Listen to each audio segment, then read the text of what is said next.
नमस्कार दोस्तों, स्वागत है आप सबका। अडानी पावर के स्टॉक पे बात करेंगे। इसका शेयर प्राइस 163 रुपीज पे ट्रेड कर रहा है। अब ये 163 रुपीज इसके स्टॉक स्प्लिट के बाद ये अमाउंट देखने को मिल रहा है, क्योंकि इसका शेयर प्राइस स्प्लिट के पहले या पिछले हफ्ते तक आपने देखा होगा 600 रुपए या 640 रुपए तक ये ट्रेड कर रहा था। लेकिन यहाँ पे कंपनी की तरफ से इसके स्टॉक्स को स्प्लिट किया गया है, यानी कि इसकी जो फेस वैल्यू है उसे कम कर दिया गया है 5 हिस्सों में। अब यहाँ पे 5 हिस्से में जब ये शेयर प्राइस बढ़ गया है, तब जाके इसका जो शेयर की वैल्यू थी वो 120 से 130 रुपए के बीच में आई थी। लेकिन उसके बाद जब ये स्टॉक एंटर हुआ है मार्केट में, यानी कि स्प्लिट के बाद ये दिखना चालू हुआ है, तो इसके अंदर एक काफी अच्छी तेजी खरीदारी हमें देखने को मिली, जहां पहले ही दिन इसके अंदर 20% का अपर सर्किट लगता हुआ दिखा। यानी कि लोगों में इस शेयर को लेके काफी ज्यादा डिमांड आई है। स्प्लिट होने से इसकी जो कुल शेयरों की संख्या थी, total number of equity shares, वहां पे 5 गुना उसकी हिस्सेदारी बढ़ जाती है। नंबर्स वो 5 गुना बढ़ जाते हैं। तो यहाँ पे लिक्विडिटी भी ज्यादा बढ़ गई और ऑब्वियस सी बात है कि डिमांड भी काफी ज्यादा था। किसी स्टॉक प्राइस का 600-700 रुपए तक का अमाउंट होना और वहां से स्प्लिट होकर 100-125 रुपए के बीच में दिखना, बहुत सारे ऐसे स्टॉक इन्वेस्टर्स या बहुत सारे रिटेल सेगमेंट या बहुत सारे ऐसे इन्वेस्टर्स होते हैं जिन्हें ये जो प्राइस का अमाउंट कम हो जाता है वो काफी ज्यादा अट्रैक्टिव दिखता है, और उन्हें ये लगता है कि इसमें हम ज्यादा संख्या में शेयर्स को एक्यूमुलेट कर सकते हैं, ज्यादा शेयर्स खरीद सकते हैं। हालांकि इससे इसके मार्केट कैप पे और स्टॉक की जो क्वालिटी है उस पर कोई खास फर्क नहीं पड़ता है। लेकिन जस्ट उसके अगले दिन यानी आज के दिन जो कि 23 सितंबर है, यहाँ पे 4% की गिरावट हमें देखने को मिल रही है और स्टॉक का प्राइस 163 पे ट्रेड कर रहा है। लेकिन क्या इस वैल्यूएशन पे भी यहाँ पे स्टॉक सस्ता है या महंगा है, इस चीज को हम समझेंगे। साथ ही साथ पावर सेक्टर के अदर रिलेटेड स्टॉक्स को आप देखेंगे या इसके कंपेरेटिव में जब हम टाटा पावर को भी देखते हैं तो उसने पिछले 1-1.5 महीने या 6 महीने से भी कोई खास रिटर्न नहीं दिया। वो अभी कंसोलिडेशन के फेज में चल रहा है।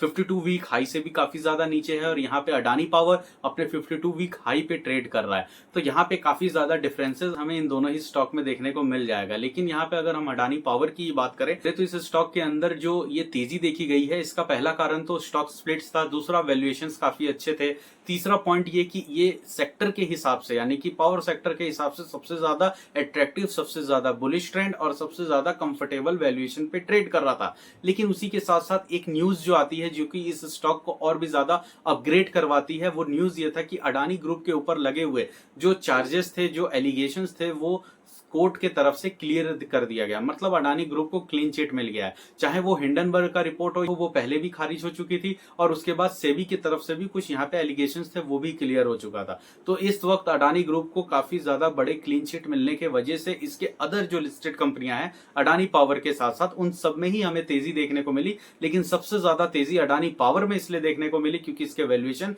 कंपैरेटिवली अडानी ग्रुप के अदर रिलेटेड जितने भी लिस्टेड स्टॉक्स हैं उनमें काफी ज्यादा अच्छे वैल्यूएशन पे ट्रेड कर रहा है। अडानी एंटरप्राइज में भी अच्छे हमें तेजी देखने को मिली। तो अगर हम अडानी पावर के मार्केट कैप की बात करें तो 3,13,000 करोड़ का मार्केट कैप है। यहाँ पे अगर हम अडानी पावर के मार्केट कैप की बात करें तो 3,13,000 करोड़ का मार्केट कैप है और एनटीपीसी लिमिटेड जो कि 3,32,000 करोड़ का मार्केट कैप है, तो ये अडानी पावर यहाँ दूसरे नंबर पे आता है। और टाटा पावर और बाकी के सीईएससी और रिलायंस पावर जैसे जितने भी पावर इंडस्ट्री के बड़े जायंट प्लेयर्स हैं, ये सब काफी ज्यादा पीछे है। तो मार्केट कैप के हिसाब से ये सेकंड नंबर पे पोजीशन ट्रेड कर रहा है और फर्स्ट से ये ज्यादा दूर भी नहीं है। लेकिन अगर यहाँ पे इसके 52 वीक हाई और लो की बात में आप करें तो इस वक्त ये अपने हाई पे ही ट्रेड कर रहा था 183 रुपीज से, वहां से काफी डिस्काउंट हुआ है। और जो लो की बात है वो 86 रुपीज है अगर स्प्लिट के हिसाब से हम यहाँ पे देखें तो।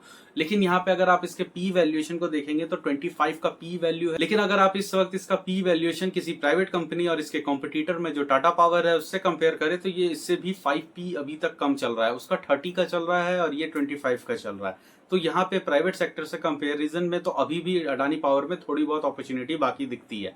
लेकिन अगर यहाँ पे आप इसके बुक वैल्यू को देखते हैं तो इस वक्त इसका जो बुक वैल्यू है वो मात्र 29 रुपए का है। अब 29 रुपए का बुक वैल्यू और 160-70 रुपए तक का शेयर प्राइस, जो कि काफी ज्यादा डिफरेंस पैदा करता है। इसके पीछे का कारण यह है कि अडानी ग्रुप के ऊपर जो यहाँ पे डेट है वो काफी ज्यादा है। इस वक्त अडानी पावर के ऊपर जो डेट है वो 40,000 करोड़ के आसपास है, जो कि पिछले 2-3 सालों में कम जरूर हुआ है लेकिन पिछले साल के कंपेयर में थोड़ा बढ़ता हुआ दिख रहा है। क्योंकि अडानी पावर ने बहुत सारे ऐसे प्रोजेक्ट्स, बहुत सारे ऐसे नए इंफ्रास्ट्रक्चर और उसी के साथ नया बिल्डअप, इतने सारी जो घोषणाएं हैं, उसके लिए डेट तो जरूर मार्केट से इन्हें लेना ही पड़ेगा। इसके वजह से बुक वैल्यू और करंट वैल्यू में डिफरेंस ज्यादा दिख रहा है, लेकिन वैल्यूएशन कहीं ना कहीं अभी भी कंफर्ट जोन के ही आसपास है। लेकिन यहाँ पे इस वक्त शेयर प्राइस अपने हाई पे चल रहा है, तो थोड़ा सा यहाँ पे दिक्कत वाली बात बन सकती है अगर प्रॉफिट बुकिंग बड़े तरीके से आया तो। लेकिन जिस तरीके से स्टॉक का यहाँ पे स्प्लिट देखा गया और वॉल्यूम्स बढ़ते हुए दिख रहे हैं, तो स्टॉक कहीं ना कहीं 150 रुपए के आसपास स्टेबल करता हुआ हमें दिखेगा और यहीं पे ये काफी ज्यादा कंसोलिडेशन भी कर सकता है अगर आगे तेजी नहीं भी बनती है। लेकिन जिस तरीके से ये उम्मीद की जा रही है कि आने वाले कुछ ही दिनों में अब पावर सेक्टर की भी टाइम आएगा और पावर सेक्टर भी चलेगा, जैसे हमने रेलवे में एक थोड़ी तेजी देखी, डिफेंस में एक तेजी देखा, ऑटोमोबाइल भी कुछ शेयर्स अच्छे कर रहे हैं, जैसे अशोक लेलैंड अपने 52 वीक हाई पे ट्रेड कर रहा है, मारुति सुजुकी अपने 52 वीक हाई पे ट्रेड कर रहा है। तो इसी तरीके से अभी पावर सेगमेंट का अगर आता है तो ये काफी ज्यादा आगे चल सकता है। लॉन्ग टर्म निवेशकों को एक दिक्कत यही रहती है कि इसका शेयर प्राइस अच्छे रिटर्न बना के तो देता है, लेकिन ये डिविडेंड कुछ नहीं देती है, जबकि कंपनी एक प्रॉफिटेबल कंपनी है, लेकिन इसका जो डिविडेंड यील्ड है वो जीरो है। अडानी पावर कोई भी डिविडेंड नहीं देती है। यहाँ पे अगर हम इसके लास्ट फाइनेंशियल ईयर की ही बात कर ले तो जो जून क्वार्टर में इनके नंबर्स आए थे, जहां पे इनका रेवेन्यू हुआ था 14,000 करोड़ का रेवेन्यू था, 14,100 करोड़ का रेवेन्यू, जहां पे इन्होंने सेम क्वार्टर में पिछले साल 14,900 करोड़ का रेवेन्यू किया था, जो कि इस बार काफी कम आया है। और उसके बाद से पिछले ही क्वार्टर के बाद से लगातार इनके रेवेन्यू ड्रॉप भी होने लगे हैं। लेकिन वहीं पे पिछले एक साल का अगर आप ग्राफ देखेंगे तो ये शेयर प्राइस कंसोलिडेशन फेज में भी रहा है, मतलब यहाँ पे रेवेन्यू अच्छे नहीं आए तो शेयर प्राइस में भी तेजी देखने नहीं मिली है। लेकिन अगर आप यहाँ पे इसके नेट प्रॉफिट को देखेंगे, जो कि इस बार 3,305 करोड़ का था, जो कि पिछले साल के जून के कंपेयर में अगर आप देखें तो 3,900 करोड़ का था, तो यहाँ पे प्रॉफिट भी काफी ज्यादा सालाना आधार पे गिरा है। पिछले ही टर्म की बात करें तो 2,600 करोड़ का नेट प्रॉफिट, लेकिन पिछले क्वार्टर से ये इस बार बढ़ता हुआ दिखा है। लेकिन वही बात है कि पिछले साल में लगातार एक साल तक इनके जो 4 क्वार्टर्स के रिजल्ट आए हैं वो लगातार ड्रॉप होते हुए हैं, तो रेवेन्यू भी ड्रॉप हुआ है और जो नेट प्रॉफिट है वो भी ड्रॉप हुआ है। तो पिछले एक साल में क्या यहाँ पे इलेक्ट्रिसिटी की डिमांड कम हो गई है या फिर इनका रेवेन्यू कम हुआ है, ये भी काफी ज्यादा बड़ा कंसर्न है, क्योंकि जो रिन्यूएबल एनर्जी का सेक्टर है वो धीरे धीरे अब इंप्रूव कर रहा है। लेकिन बहुत सारे कॉन्ट्रडिक्शन है जो पावर सेक्टर है इसे लेके, क्योंकि यहाँ पे रिन्यूएबल एनर्जी सेगमेंट में गवर्नमेंट काफी तेजी से अपना काम बढ़ा रही है। जो थर्मल पावर है उस पे अडानी पावर ज्यादा फोकस्ड है, लेकिन वहीं पे टाटा पावर जो है वो थर्मल पावर तो अपना कंटिन्यू कर ही रहा है, उसी के साथ हाइड्रो पावर में भी उसका काफी अच्छा रोल है, और उसी के साथ टाटा पावर रिन्यूएबल एनर्जी जो कि लगातार रिन्यूएबल कैपेसिटी में अपने सोलर पैनलिंग्स को वाइड तरीके से फैला रही है, और विंड एनर्जी सेक्टर में भी नए नए ये एमओयू साइन कर रहे हैं। लेटेस्ट आपने सुना भी होगा कि टाटा पावर ने तीसरी बार यहाँ पे सुजलॉन एनर्जीज को तीसरा एक कॉन्ट्रैक्ट दिया था 800 मेगावाट का, जो कि 1.5 गीगावाट से ज्यादा तक का उनका कॉन्ट्रैक्ट हो चुका है। लेकिन यहीं पे अडानी पावर की हम बात करें तो वो सिर्फ थर्मल एनर्जी में ही अपना जो फोकस है वो बना के रखी है, और नए भी थर्मल पावर प्लांट्स को वो बना रहे हैं। रिन्यूएबल एनर्जी सेगमेंट में वो बिल्कुल काम कर रहे हैं, लेकिन वहां पे अडानी ग्रीन ऑलरेडी लिस्टेड है, और अडानी ग्रीन का जो वैल्यूएशन है वो काफी ज्यादा महंगा है। Adani green renewable energy sector में काम कर रहा है, जहां पे पावर, विंड और आपका सोलर पैनलिंग इस तरीके से वहां पे काम हो रहे हैं, लेकिन इससे अडानी पावर के स्टॉक को फायदा मिलना रिन्यूएबल एनर्जी के सेक्टर में ये नहीं देखने को मिलेगा, क्योंकि अडानी पावर बेसिकली पूरा जो कॉन्सेप्ट है वो